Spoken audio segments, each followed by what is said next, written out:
यहाँ नवरात्रि के दौरान किए जाने वाले विशेष उपायों और पूजा विधि का विस्तृत विवरण दिया गया है। नवरात्रि के विशेष उपाय और पूजा विधि। नवरात्रि का पर्व शक्ति की उपासना का महत्वपूर्ण अवसर है। इस दौरान 9 दिनों तक मां दुर्गा के विभिन्न स्वरूपों की पूजा अर्चना की जाती है। यह पर्व आश्विन मास के शुक्ल पक्ष की प्रतिपदा से नवमी तक मनाया जाता है।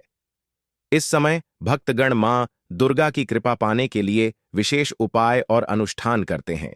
आइए जानते हैं कि नवरात्रि में कौन कौन से उपाय किए जा सकते हैं और उनकी पूजा विधि क्या होती है। पहली नवरात्रि पूजा विधि। 1. कलश स्थापना, घट स्थापना। नवरात्रि के पहले दिन कलश स्थापना की जाती है, जिसे घट स्थापना भी कहा जाता है। यह एक शुभ कार्य होता है जिससे पूरे 9 दिनों तक देवी की कृपा बनी रहती है। कलश स्थापना की विधि। सुबह स्नान करके शुद्ध वस्त्र धारण करें। पूजा स्थान को गंगा जल से शुद्ध करें और वहां एक चौकी रखें। चौकी पर लाल या पीला कपड़ा बिछाएं और देवी की प्रतिमा या चित्र स्थापित करें।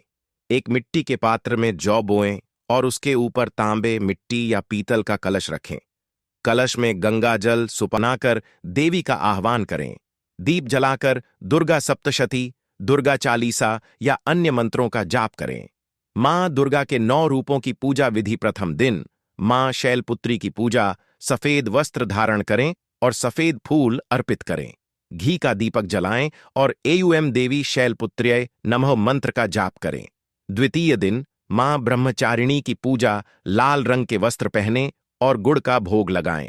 शुद्ध घी का दीप जलाकर एयुएम देवी ब्रह्मचारिण्यै नमः मंत्र का जाप करें। तृतीय दिन मां चंद्रघंटा की पूजा। दूध से बनी मिठाई का भोग लगाएं। मां के चरणों में गंगा जल अर्पित करें और एयुएम देवी चंद्रघंटायै नमः मंत्र का जाप करें। चतुर्थ दिन मां कूष्मांडा की पूजा। इस दिन मालपुए का भोग लगाएं। दीप जलाकर एयुएम देवी कूष्मांडायै नमः मंत्र का जाप करें। पंचम दिन मां स्कंदमाता की पूजा। केले का भोग लगाएं और एयुएम देवी स्कंदमातायै नमः मंत्र का जाप करें। षष्ठम दिन मां कात्यायनी की पूजा। शहद का भोग लगाएं और एयुएम देवी कात्यायन्यै नमः मंत्र का जाप करें। सप्तम दिन मां कालरात्रि की पूजा। गुड़ या जलेबी का भोग लगाएं और एयुएम देवी कालरात्र्यै नमः मंत्र का जाप करें। अष्टम दिन मां महागौरी की पूजा। नारियल का भोग लगाएं और एयुएम देवी महागौर्यै नमः मंत्र का जाप करें। 9. नवम दिन मां सिद्धिदात्री की पूजा। तिल का भोग लगाएं और देवी सिद्धिदात्र्यै नमः मंत्र का जाप करें। 3. नवरात्रि के विशेष उपाय। 1. आर्थिक समृद्धि के लिए उपाय। नवरात्रि के पहले दिन घर के मंदिर में मां लक्ष्मी और मां दुर्गा की तस्वीर स्थापित करें। रोजाना कमल का फूल अर्पित करें और श्रीं ह्रीं क्लीं महालक्ष्म्यै नमः मंत्र का जाप करें। घर में सफाई रखें और झाड़ू को छिपाकर न रखें। 2. कर्ज मुक्ति के लिए उपाय। नवरात्रि में लाल वस्त्र धारण करके दुर्गा सप्तशती के आर्णमोचक मंत्र का जाप करें। शमी के पत्ते पर लाल चंदन लगाकर देवी को अर्पित करें। 3.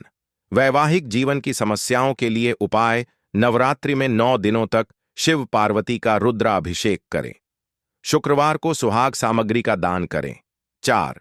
संतान प्राप्ति के लिए उपाय। अष्टमी और नवमी को कन्या पूजन करें और उन्हें भोजन कराएं। पीले रंग के वस्त्र पहनकर मां कात्यायनी का पूजन करें। 5. रोगों से मुक्ति के लिए उपाय। नवरात्रि में प्रतिदिन हनुमान चालीसा का पाठ करें। मां कालरात्रि की पूजा करके एयुएम कालीं कालरात्र्यै नमः मंत्र का 108 बार जाप करें। 4. कन्या पूजन और हवन की विधि। 1. कन्या पूजन विधि। अष्टमी और नवमी के दिन 9 कन्याओं को बुलाना और एक लंगूर बालक को भोजन कराएं। उन्हें हलवा, पूड़ी और चने का प्रसाद दें। कन्याओं को लाल चूड़ी, बिंदी और रुमाल भेंट करें। पैर धोकर उनका आशीर्वाद लें। 2. हवन विधि। नवरात्रि के अंतिम दिन हवन करें। आम की लकड़ी, कपूर, गुग्गुल और घी से अग्नि जलाएं। ऐं ह्रीं क्लीं चामुंडायै विच्छे मंत्र का जाप करें। हवन सामग्री अर्पित करें और पूर्णाहुति दें। निष्कर्ष। नवरात्रि के दौरान श्रद्धा और भक्ति भाव से पूजा करने से जीवन में सुख समृद्धि आती है। इन 9 दिनों में किए गए उपाय जीवन की हर समस्या का समाधान कर सकते हैं। मां दुर्गा की कृपा पाने के लिए व्रत, हवन, कन्या पूजन और अन्य अनुष्ठान करने चाहिए। इससे न केवल मनोकामनाएं पूरी होती हैं, बल्कि घर में सुख शांति और सकारात्मक ऊर्जा का संचार होता है।